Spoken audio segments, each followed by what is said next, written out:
안녕하세요. 반갑습니다. 우리 오늘 내일이 드디어 성탄절이고요. 오늘은 성탄 전날에 주일 예배를 드릴 수 있어서 너무 감사한 것 같습니다. 오늘 특별히 이혜영 자매와 또 강현 형제가 성찬과 헌금을 인도해 주셔서 너무나 감사한 마음이 들었습니다. 또 지난주에 우리 예배를 마치고 또 밥을 맛있게 먹고요. 세례를 받으셨잖아요. 소개시켜 드리겠습니다. 우리 이준님 자매님 환영의 인사를 해주시기 바랍니다. 아멘. 너무 기쁜 세례였습니다. 우리 은지 자매의 어머니시도 하고 싱글과 또 결혼과 함께 모여서 기쁜 소식을 나눴고 또 개인적으로 우리 주님 누님이라 부를 수 있어서 개인적으로 너무 좋다는 생각이 들었습니다. 그럼 드디어 내일이 성탄절입니다. 여러분 성탄절에 추억이 좀 있으시지 않아요?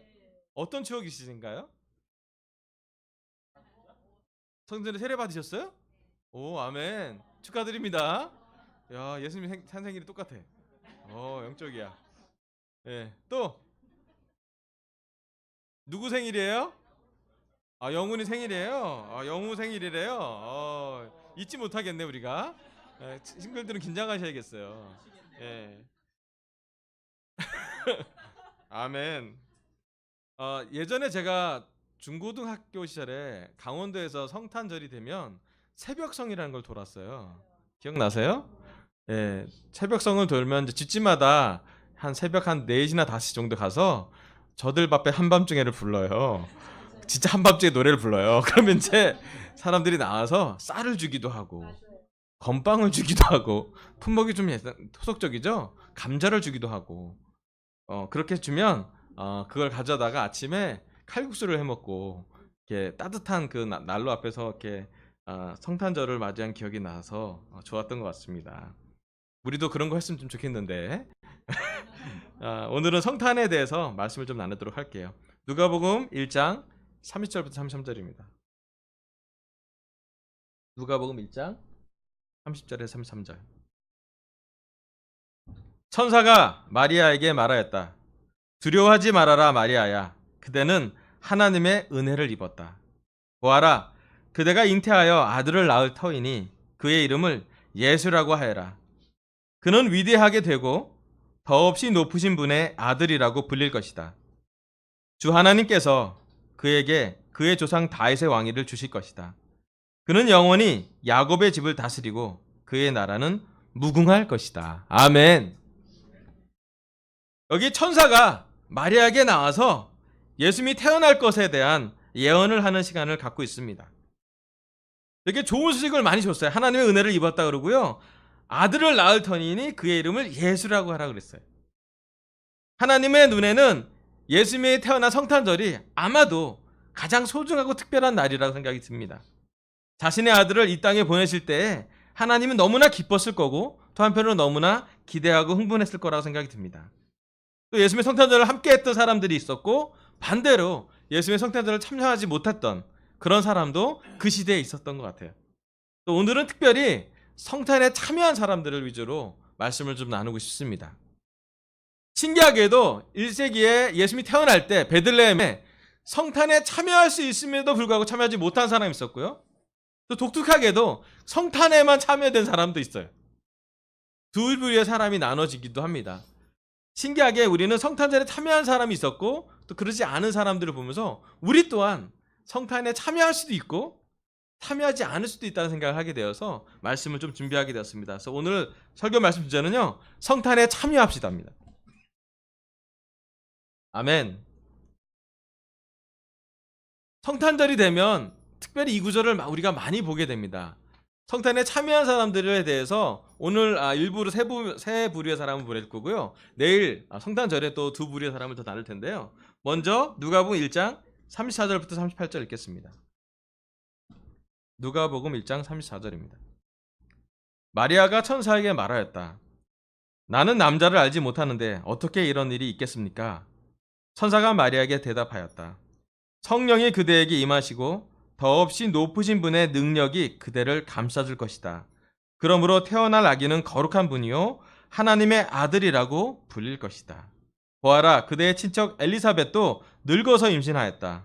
임신하지 못하는 여자라 불리던 그가 임신한 지 벌써 6달이 되었다. 하나님께는 불가능한 일이 없다. 마리아가 말하였다. 보십시오. 나는 주님의 여종입니다. 당신의 말씀대로 나에게 이루어지기를 바랍니다. 천사는 마리아에게서 떠나갔다. 아멘. 여기 천사가 갈릴리 지방의 나사렛 동네를 방문해서 요셉과 약혼한 마리아를 찾아갑니다. 그리고 정말 놀라운 소식을 전했습니다. 근데 이 소식은 이 마리아에게 전혀 예상 밖의 소식이었습니다. 그 소식 자체가 충격적이었고 또는 예상 밖의 소식이었습니다. 특히 약혼남 요셉은 약혼 당시 이미 약혼 여인 그 마리아가 임신한 소식을 들었고 또 마리아에게 그걸 확인할 시간이 있었어요. 사실 이 소식은 마리아에게는 우리 인류에게는 아주 큰 기쁜 소식인데 한 여자, 특별히 동정 여인, 약혼 여인 마리아에게는 그렇게 기쁜 소식이 아닐 수도 있다는 생각이 들었어요. 그렇지 않습니까? 우리가 마리아라면 이 소식을 듣고 우리가 어떻게 반응할 것 같아요?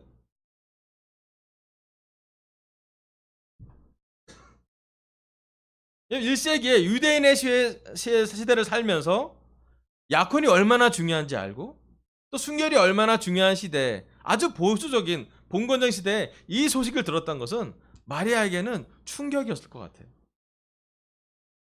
그 충격적인 소식이 마리아로 하여금 성탄에 참여하게 됩니다. 첫 번째는요, 성탄에 참여한 사람들 첫 번째, 말씀을 듣고 고난을 감당하는 사람 마리아는 성탄에 참여한다입니다. 여기 말씀을 보면 아주 좋은 소식이 많이 나와요. 그는 위대하게 되고 더없이 높은 분의 아들이라고 얘기하고 다윗의 왕위를 줄 거라고 얘기를 해요. 야곱의 집을 다스리고 나라는 무궁할 거라고 얘기를 해요. 또 거룩한 분이라고 하나님의 아들이라고 부르라고 또 얘기도 해요. 그렇지만 이 모든 얘기가 완성되긴 하지만 완성되는 과정에서 예수님이 성탄에 참여할 때쯤 돼서 예수님이 마리아의 몸에서 태어나는 그 과정은 마리아의 삶을 보면 그 말씀이 고난 그 자체였습니다. 여러분, 마리아의 신혼은 요셉과의 신혼이 아니라 예수님의 출산과 함께하는 신혼이었습니다. 그렇지 않습니까? 말도 안 되는 얘기를 듣고 그것이 은혜라고 받아들이는 것은 이 마리아라는 우리 추정으로 하면 17세 또는 18세 정도 되는 틴 여자였는데 그 틴 여자의 믿음 때문에 예수님이 태어날 수 있는 것이었습니다. 이 37절에 보면 하나님께서는 불가능한 일이 없다라고 말했을 때 마리아는 이렇게 얘기합니다. 보십시오. 나는 주님의 여종입니다. 당신의 말씀대로 나에게 이루어지기를 바랍니다라는 반응을 해요. 예상하지 못했던 소식, 예상하지 못했던 타임에 예상하지 못했던 방식으로 하나님의 계획을 얘기했을 때 마리아는 말씀을 듣고 그 말씀에 대한 대가를 그의 몸과 그의 삶으로 치르게 됩니다. 성탄절은 두 만남의 접경이라는 생각이 듭니다. 하나는 하나님께 너무나 큰 영광이에요. 하나님의 계획에 대한 아주 큰 계획의 실천이고 이 세상에 역사적인 예수님이 태어난 것이 역사의 분기점이 될 정도로 아주 큰 터닝포인트로 좋은 사건이에요. 지금도 축하하잖아요. 아멘. 그런데 한 인간 마리아에게는 아주 어려운 고난, 말도 안 되는 사람들의 시선을 의식할 만큼의 어려운 부끄러움, 자기 낳고 남한테도 얘기하기 어려웠던 고난의 시간을 포함한 영광과 고난의 접견 지역이 바로 성탄절이라는 생각이 듭니다. 실제로 예수님이 태어나고 난 다음에 그 마리아에겐 지속적인 고난이 있었죠. 그렇지 않았습니까? 예수님이 태어난 걸 알고 나서 헤롯이 박해를 해서 2년 동안 이집트에 내려가 살게 되었죠. 신혼의 2년을 다른 나라의 이방인으로 살게 됩니다. 그리고 나서 다시 나사렛에 돌아와서 자라게 되면서도 예수님을 키우는 시간 내내 마리아에게는 고난의 연속이었던 것 같아요. 제가 오늘 주일학교를 나누면서 우리 캠퍼스에게 말씀했는데, 우리가 나누는 주일학교는 2시간 남짓인데 결혼부는 24시간 주일학교다. 주 7일 360일 매일 주일학교다. 아이가 자랄 때 주일학교 학년이 자랄 뿐이지 쭉 주일학교다라고 얘기를 했어요. 마찬가지죠. 마리아는 예수님이 태어난부터 예수님이 떠나가는 시간까지, 예수님이 승천하는 그런 과정까지, 다 십자가를 보는 과정까지 모두를 경험하게 됩니다. 말씀을 듣고 그 말씀대로 이루어지길 바란다는 것은 마리아에게는 엄청난 고난을 포함하는 결정이었어요. 그런데 말도 안 되는 말을 들었을 때 그 말을 받아들이고 순종하는 마리아를 통해 우리는 너무나 큰 기쁜 일을 겪게 됩니다. 바로 그녀의 몸을 통해서 예수님이 태어났고, 예수님이 태어났기 때문에 우리와 같은 몸과 마음, 우리와 같은 고난을 이해하시고, 우리와 같은 인간의 어려움을 이해하시다, 또 우리와 같이 십자가를 지시고 우리 죄를 위해서 용서해 주시고 부활하신 것을 경험하게 됩니다. 마리아는 순종하는 믿음이 있었던 것 같습니다. 그럼 때로는 우리가 원하지 않는 때에, 우리가 원하지 않는 방식으로 하나님이 말씀을 하신다면 우리는 얼만큼 순종하시겠습니까? 성탄절은 하나님의 영광이 이 땅에 이루어지는 시간인데, 이 땅에 이루어지게 되려면 누군가는 하나님만큼 고난을 받아야 하는 것입니다. 그래서 하나님에게는 늘 은혜와 고난이 같은 방식으로 우리에게 전달되게 됩니다. 여러분, 성탄에 참여하기 위해서는 제일 먼저 우리는 말씀을 듣고 말씀에 대한 나오는 고난을 감내하려는 확신을 가졌을 때 우리는 성탄에 참여할 수 있는 것이라 저는 믿습니다. 그래서 저는 우리 이주님 누님의 세례를 보면서 말씀을 반응하기 위해서 치열하게 싸웠던 그녀의 어떤 갈등, 그녀의 싸움을 너무 이렇게 존경하고 싶습니다. 머리로는 이해할 수 없어요. 또 논리로 십자가와 부활을 이해할 수 없습니다. 또 세상적인 경험으로 예수님과 가까이 가는 것이 어렵습니다. 하지만 말씀에 써있기 때문에, 말씀을 순종하고 싶기 때문에, 말씀대로 살고 싶기 때문에 우리는 제자의 길을 선택합니다. 우리 강수센터에 와서도 4명의 형제 자매들이 올해 그 선택을 했습니다. 기쁜 일도 있겠죠. 하나님께 구원을 받고 성탄절에 참여할 수 있는 특권을 받습니다. 또 그 기쁨을 위해서 우리는 고난도 감내하기로 결정합니다. 오늘 제가 우리 삶에 고난 있는 모든 제자들에게 말씀드리고 있습니다. 여러분은 성탄에 참여할 수 있습니다. 여러분, 말씀을 듣고 고난을 감당하는 사람 마리아는 성탄에 참여했습니다. 우리 또한 마리아의 믿음을 본받고, 마리아의 순종을 본받고, 마리아의 인내를 본받고 마리아처럼 살았으면 좋겠습니다. 아멘. 두 번째는 누가복음 2장 8절에서 20절입니다. 좀 긴데 제가 읽어보도록 하겠습니다. 누가복음 2장 8절입니다. 그 지역에서 목자들이 밤에 들에서 지내며 그들의 양떼를 지키고 있었다. 그런데 주님의 한 천사가 그들에게 나타나고 주님의 영광이 그들을 두루 비치니 그들은 몹시 두려워하였다. 천사가 그들에게 말하였다. 두려워하지 말아라. 나는 온 백성에게 큰 기쁨이 될 소식을 너에게 전하여 준다. 오늘 다윗의 동네에서 너에게 구주가 나셨으니 그는 곧 그리스도 주님이시다. 너희는 한 갓난아기가 포대기에 쌓여 그 위에 뉘어 있는 것을 볼 터인데 이것이 너에게 주는 표징이다. 갑자기 그 천사와 더불어 많은 하늘 군대가 나타나서 하나님을 찬양하며 말하였다. 더없이 높은 곳에서는 하나님의 영광이요 땅에서는 주님께서 좋아하시는 사람들에게 평화로다. 천사들이 목자들에게서 떠나 하늘로 간 뒤에 목자들이 서로 말하였다. 베들레헴으로 가서 주님께서 우리에게 알려진 바 일어난 그 일을 봅시다. 16절. 그리고 그들은 급히 달려가서 마리아와 요셉과 그 위에 누워있는 아기를 찾아냈다. 그들은 이것을 보고 나서 이 아기에게 관하여 자기들이 들은 말을 사람들에게 알려주었다. 이것을 들은 사람들은 모두 목자들이 그들에게 전해준 말을 이상히 여겼다. 마리아는 이 모든 말을 고이 간직하고 마음속에 곰곰이 되새겼다. 20절. 목자들은 자기들이 듣고 본 모든 일을 자기들에게 일러준 그대로임을 알고 돌아가면서 하나님께 영광을 돌리며 그를 찬미하였다. 아멘. 여기 두 번째 성탄절에 참여한 사람들이 나옵니다. 그 사람들은 밤을 새면서 양떼를 지키는 목자들입니다. 이 목자들이, 야근 작업을 하고 있는 이 목자들이 예수님의 성탄절을 참여합니다. 여러분, 오늘 한번 생각해 봤으면 좋겠습니다. 우리가 생각하는 목자는 되게 영적인 직업이기도 하고 다윗 왕도 생각하고 좋은 직업일 수도 있어요. 하지만 1세기에 돌아가서 이 12월 정도에 양을 치는 목자들, 특별히 밤에 양을 치는 목자들 한번 생각해 보면 좋겠어요. 다윗이 나오는 시대도 그랬지만 목자는 좋은 직군이 아니었습니다. 그렇지 않나요? 다윗에게도 6명 위에 7명의 아들이, 이세 7명이 있었는데 첫 아들을 어디로 보내요? 군대를 보내요. 아마도 좋은 직군은 장군이 되려고, 어떤 위치를 찾으려면 전쟁에 참여하는 것이 좋은 직군이었던 것 같아요.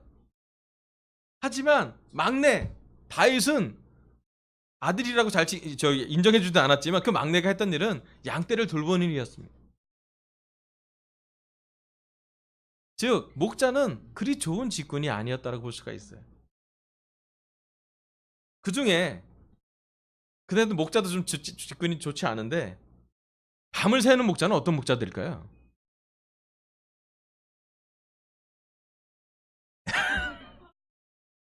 야간 근무는 주로 어떤 사람이 쓰나요? 예, 요즘은 많이 좋아졌죠. 돌아가 잠겨들었을 때도 있고요. 아마도 이 당시에 밤에 양떼를 치는 목자들은 목자 중에서도 조금 경력이 적거나 나이가 어리거나 뭐 여러 가지 그렇게 예상할 수도 있겠죠. 주간조가 아니라 야간조였잖아요. 근데 그 야간에 별을 보고 야간에 양떼를 치는 그 목자에게 천사가 나타나서 소식을 전합니다. 근데 그 소식을 전할 때 그들의 반응이 놀라워요. 어떻게 하나요?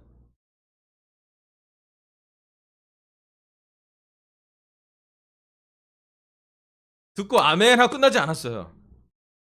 양떼를 잠깐 내려놓고 베들레헴을 찾아갑니다. 베들레헴을 찾아가서 그 당시 사람 많았다 그랬잖아요. 인구수사 때문에. 다 물어봅니다. 아기가 태어나는데 좋은 데서 태어나지 않았다고 들었습니다. 어디입니다. 어디에 아기가 태어났습니까? 찾아가고 물어봐서 결국은 마국간에 태어난 예수님을 만나게 됩니다. 그렇지 않아요? 그리고 얘기합니다. 천사들이 이런 일이 해졌다고. 오늘 두 번째 성탄에 참여한 사람들 어떤 사람이냐면 작은 일에 충실한 사람 목자는 성탄에 참여한다입니다. 그 당시 큰 일에 충실한 사람도 있었어요. 아마 대제사장은 큰 일을 하고 있었을 겁니다. 아마 율법학자는 율법을 공부했기 때문에 아주 놀라운 일을 했을 거예요. 아마 그 당시 헤롯 왕은 큰 일을 하느라 바빴을 것 같습니다. 신기하게도 그 사회를 인도했던, 그 종교계를 인도했던 지도자들에게 천사가 나타나지 않았습니다. 예루살렘과 멀리 떨어져 있던, 또 베들레헴 근처에서 양떼를 밤에 돌보고 있던 한 목자들에게 천사가 나타나고, 대신에 놀라운 건 그 목자들은 그 천사들의 말을 아주 깊이 간직하고 그 말을 지켜주려고, 그 말에 반응하려고 기쁘게 달려가서 그 아이를 보는 사람들이 됩니다. 이 목자들은 작은 일에 충실한 사람들이었습니다. 여러분, 때로는 우리가 하나님을 만날 때 아주 놀랍게, 아주 찬란하게, 화려하게 하나님을 만날 때도 있지만요, 더 많은 경우는 아주 보잘것없는 곳에서, 아주 조용한 곳에서 남들이 알지 못하게 우리가 하나님을 만날 때가 있습니다. 여러분, 우리가 작은 일에 충실할 때 하나님은 말씀을 우리에게 줄 때가 많으세요. 밤을 새는 목자의 일은 다른 사람들이 보기에 그렇게 중요하지 않을 수도 있습니다. 밤을 새는 목자의 일은 밤에 잠이 오기 때문에 완전히 완벽하게 잘 되는 일이라고 볼 수도 없을 겁니다. 하지만 자기 직장에서, 자기 일터에서 충실하게 했던 사람 중에 한 사람들은 예수님의 성탄을 참여하게 됩니다. 여러분, 우리 스스로에게 한번 물어보면 좋을 것 같아요. 여러분, 우리 직장에서, 우리 가정에서 작은 일에 얼마나 충실하고 있습니까? 다른 사람들이 보지 않는 곳에서 우리는 얼만큼 영적으로 그 일을 하고 계십니까? 아마도 밤의 목자가 가장 많이 했던 일은 밤에 있는 별을 보는 일이었을 것 같아요. 별 아니면 양떼밖에 볼 게 없잖아요. 대부분 양떼는 자고 있겠죠. 혹시나 늑대나 이리들이 찾아올지 그것을 막는 것이 그들의 임무였습니다. 그럼 작은 일에 충실했던 사람에게 하나님은 은혜를 주십니다. 제가 기억이 나요. 군대에서 새벽 2시에서 4시까지 불침번을 서야 되는데, 우리는 부대가 좀 여러 군데가 있어서 급수장이라 해서 산꼭대기에서 근무를 설 때가 있습니다. 성탄절쯤 되면 너무 추워요. 영하 한 15도 가까이 됩니다. 예, 그러면 뭐 한 6겹 입고서 올라갑니다. 산에 막 올라가면 그것도 이렇게 그 뭐랄까, 사수 좀 계급 높은 사람 그냥 가고요. 부사수가 총을 2개를 다 메고 올라갑니다. 가서 되게 비참해요. 사수는 자고요. 부사수는 눈을 떠 있어요. 우리나라 군대는 대부분 그럴 거라고 저는 믿습니다. 요즘은 안 그렇겠지. 그런데 그때 제가 밤에 잠을 쫓으면서 하나님께 했던 기도가 기억이 나요. 하나님, 너무 춥네요. 하나님, 너무 내 본질이 너무 이상하게 느껴져요. 아름답지도 않고 숨만 쉬기 힘들어요. 너무 비참해요. 근데 그때 했던 하나님의 기도가 지금 제 마음에 남아있는 거 보면 진실했던 것 같아요. 정말 보잘것없는 시간에 보잘것없는 나를 생각하면서 보잘것없는 졸음을 삼으며 했던 기도가 지금 저한테는 은혜로 다가오는 생각이 듭니다. 여러분, 우리가 하나님을 만날 때는, 우리가 성탄에 참여할 때는 우리가 성공할 때도 있겠지만 어쩌면 가장 약할 때, 가장 보잘것없는 일을 할 때, 남들이 알아주지 않을 때 우리가 하나님을 만날 수가 있습니다. 작은 일에 충실했던 사람이, 이 목자들은 하나님께 감사했고요. 그 일이 이루어진 걸 보고 기뻐했고요. 그 일을 나눴고요. 심지어 돌아갈 때는 하나님께 영광을 돌리며 찬미했다고요. 여러분, 작은 일에 충실했던 모든 분들에게 감사하고 싶어요. 특별히 2017년 한 해 동안 우리가 강센터를 세우면서 우리는 작은 일에 충실한 사람들이 되게 많았어요. 그 중에 한 사람들이 우리 찬양 인도자야. 우리 강현 형제를 보면 땀을 뻘뻘 흘리면서, 예, 요즘은 작은 일에 충실해서 연습도 많이 합니다. 내일은 또 특성도 해야 돼요. 작은 일이 점점 커지고 있죠. 예, 큰일 하신 것 같아요. 여러분, 우리 안내원들에게 너무 감사하고 싶어요. 매주 예배를 일찍 오셔서 준비하는 사람들 감사하고 싶습니다. 저 시스템에 앉아있는 우리 영우 형제나 우리 은준 씨한테 감사하고 싶어요. 매주 주보나 시스템에 최선을 다한 모습이에요. 우리가 주일학교 선생님을 섬겨준 모든 분에게 감사하고 싶어요. 또 일요일날 예배 끝나고 식사 준비했던 많은 결혼부 자매들과 모든 분들에게 감사하고 싶어요. 여러분, 우리가 이 강센터를 세울 때는 작은 일에 충실할 때 교회가 움직인 걸 볼 수가 있습니다. 우리가 하나님이 주신 작은 일에 충실할 때 우리도 모르게 우리는 예수님의 성탄에 참여하게 됩니다. 여러분, 우리가 가진 작은 것에 충실해 봤으면 좋겠습니다. 그리고 우리 삶의 터전에서 하나님의 역사를 경험했으면 좋겠습니다. 여러분, 하나님 삶의 터전에서 하나님의 역사를 보고 성탄에 참여하고 하나님께 찬양하는 저희들 되길 바랍니다. 아멘. 마지막은 마태복음 2장 9절부터 11절입니다. 마태복음 2장 9절부터 11절. 그들은 왕의 말을 듣고 떠났다. 그런데 동방에서 본 그 별이 그들 앞에 나타나서 그들을 인도해 가다가 아기가 있는 곳에 이르러서 그 위에 멈추었다. 그들은 그 별을 보고 무척이나 크게 기뻐하였다. 그들은 그 집에 들어가서 아기가 그의 어머니 마리아와 함께 있는 것을 보고 엎드려서 그에게 경배하였다. 그리고 그들은 보물 상자를 열어서 아기에게 황금과 유학과 몰약을 예물로 드렸다. 아멘. 여기 세 번째 예수님의 성탄에 참여한 사람들이 나옵니다. 이름하여 동방박사 세 사람이에요. 이 세 명은 아기 예수님을 찾으려고 별을 보며 쫓아가면서 예수님을 만나러 왔어요. 자, 여기서 세 번째 포인트는요. 예수님께 예물을 준비한 사람, 동방박사는 성탄에 참여한답니다. 이들은 그냥 오지 않았고 예수님에게 줄 선물을 준비해서 왔어요. 그 선물이 이렇게 생겼습니다. 다음 거 보여주세요. 황금, 유향, 몰약, 이 세 가지를 준비해 왔어요. 황금 우리가 다 아니까 유향하고 몰약 사진을 좀 준비해 봤습니다. 뭐 여러 성경학자들이 여러 막 연구를 해봤어요. 황금은 무슨 의미냐? 예수님의 초년과 10대를 얘기하는 거다. 당장 20도로 가서 먹고 살 돈이 없었던 예수님한테 황금은 너무 중요한 요긴한 금전적인 힘을 주었다라는 얘기를 할 수 있어요. 두 번째 유학은 예수님의 20대를 상징한다고 얘기를 해요.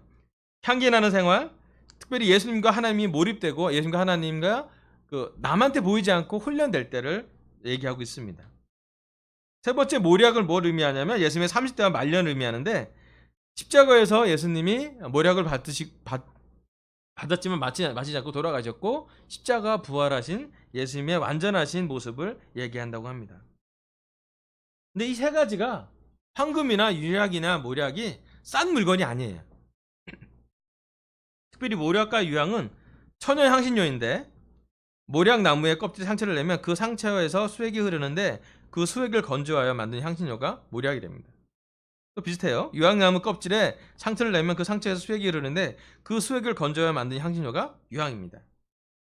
유쾌한 마음을 편안하게 하며 이스라엘의 성막에 사용한 향품 중에 하나가 바로 유향과 모략입니다. 자, 모략과 유향은 지금도 이러한 방식으로 생산되고 있는데 품질이 좋은 것은 서민들이 엄두를 내지 못할 정도로 아주 비싼 가격으로 거래되고 있습니다. 특별히 아랍권에서는 귀한 선물로 사용되고 있습니다. 방에 사람들이 모여서 모략이나 유향을 태우며 그 향기를 흠양하는 것이 아랍권에서는 손님을 대접하는 최고의 예우라고 합니다. 이렇게 동방에서 세 사람이 황금과 유향과 모략을 준비해 올 때 그냥 온 것이 아니라 아주 오랫동안 정제나 과정이 필요한 것을 선물로 준비해 왔습니다. 그리고 예수님한테 기쁘게 아낌없이 감사하면서 예물로 드린 모습이 나옵니다. 하나님이 이 말씀을 통해서 우리한테 물어보고 싶어요. 여러분, 내일이 성탄절인데 올해 우리는 예수님께 어떠한 선물을 준비하고 계십니까? 물론 성탄절이니까 우리 서로도 선물을 주고받을 거예요. 우리 아이들은 선물을 기대하고 있겠죠. 성탄절이니까. 아멘. 내일 우리 마니또 게임의 정수인 성탄절 예배 끝나고 우리 서로에게도 선물을 주고 받을 겁니다. 아마 5,000원 상당으로 아마 좋은 선물을 준비하라고 그랬는데. 맞아요? 준비했는지 모르겠네요. 여러분, 선물을 준비한 모든 모임은 특별합니다. 왜냐하면 내가 준비했기 때문에. 그렇지 않아요? 선물을 준비하지 않고 가는 대부분의 모임은 방문자로 갈 때의 모임입니다. 그렇지 않아요? 근데 여러분, 특별하게 예수님의 성탄절에 우리는 어떠한 선물을 준비하고 계신지 물어보기를 원합니다. 우리가 사람에게도 그 사람이 태어난 날에는 선물을 주려고 합니다. 아멘. 근데 여러분, 우리 예수님이 가장 기뻐한 선물은 무엇일까 고민해 볼 필요가 있습니다. 동방박사 세 사람은 예수님이 꼭 필요한 걸 주었어요. 황금을 주었고요, 유향을 주었고요, 모략을 주었기 때문에 예수님의 삶에서 그것이 필요할 때 잘 쓰여졌어요. 그리고 예수님은 그 세 가지를 받을 만한 하나님의 아들이었습니다. 여러분, 예수님과 예수님의 몸인 교회는 우리가 기뻐하게 준비하는 선물로 운영되는 곳입니다. 우리가 하고 있는 헌신한 마음, 다른 사람은 모르겠지만 우리가 드리는 하나님께 드리는 진실한 마음, 우리가 헌신하는 많은 부분이요, 우리가 했던 눈에 보이지 않는 것을 하는 것이요, 그것은 찬양을 인도하는 사람이나 다른 사람이 아무리 안 볼 때 혼자 청소했던 사람이나 똑같이 보시는 것 같아요. 교회에서 설교하는 사람이나 아무도 없는 교회에 혼자 와서 기도했던 사람이나 하나님은 똑같이 보실 것 같아요. 왜냐하면요, 하나님께 드리는 진실한 마음이기 때문이죠. 제가 지난 한 일주일 동안 온몸에 알레르기가 돋아서 많이 아픔을 생각해 봤어요. 제가 만약에 설교를 못하면 어떻게 될까? 근데 한편으로는 하나님이 여러분 모두에게 말씀을 나눌 수 있는 특권을 줬을 거라 생각이 들었어요. 물론 또 제가 몸을 잘 추스려서 더 건강하게 말씀을 준비해야 될 필요도 있고 그렇게 하도록 하겠습니다. 하지만 한편으로 느꼈던 여러분이 주셨던 많은 격려와 사랑이 저로 하여금 되게 힘을 나게 했어요. 그리고 지금 제가 여러분을 바라볼 때 아프지 않아요. 잘. 신기해요. 교회에서 예배 볼 때는 하나님이 약간 보호해 주시는 것 같아요. 중요한 건 우리가 예수님한테 얼만큼 마음을 드리고 있는지, 얼만큼 예수님이 우리가 이게 정말 소중한 선물을 드리고 있는지. 때로는 하나님이 우리에게 받는 것에 얼마나 기뻐하실지 우리가 잘 이해하지 못하는 것 같아요. 오늘 특별히 결혼반한테 물어보고 있습니다. 여러분 아이들이 여러분한테 편지 써주면 특별하지 않나요? 특별하지 않나요? 그게 철자가 틀려도 기쁘지 않나요? 네, 그림이 엉망이라도 아름답지 않습니까? 마찬가지인 것 같아요. 우리가 하나님의 자녀로서 예수님이 태어난 성탄절에 우리는 과연 어떤 마음으로 선물을 준비하고 있는지 하나님은 너무 기쁘게 받으실 거라는 것이에요. 그리고 오늘 집에 가서 우리가 어떤 선물로 하나님께 예배를 드릴지 생각해 보시면 좋겠어요. 그리고 이 동방 박사들처럼 기쁘게, 아주 저한테 소중한 거지만 아주 기쁘게 예수님께 드렸으면 좋겠습니다. 예수님께 예물을 준비한 사람 동방 박사는 성탄에 참여합니다. 우리도 우리만의 예수님의 선물을 준비하면 좋겠습니다. 오늘 하나님은 저희 예수를 통해 성탄에 참여합시다라고 파트 1 설교를 하겠습니다. 다음 슬라이드 좀 넘겨주세요. 첫 번째, 말씀을 듣고 고난을 감당하는 사람 마리아는 성탄에 참여합니다.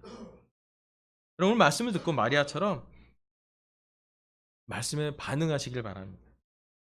특별히 고난을 감당해야 되면 그 고난을 담당하고 성탄에 참여하시기를 바랍니다.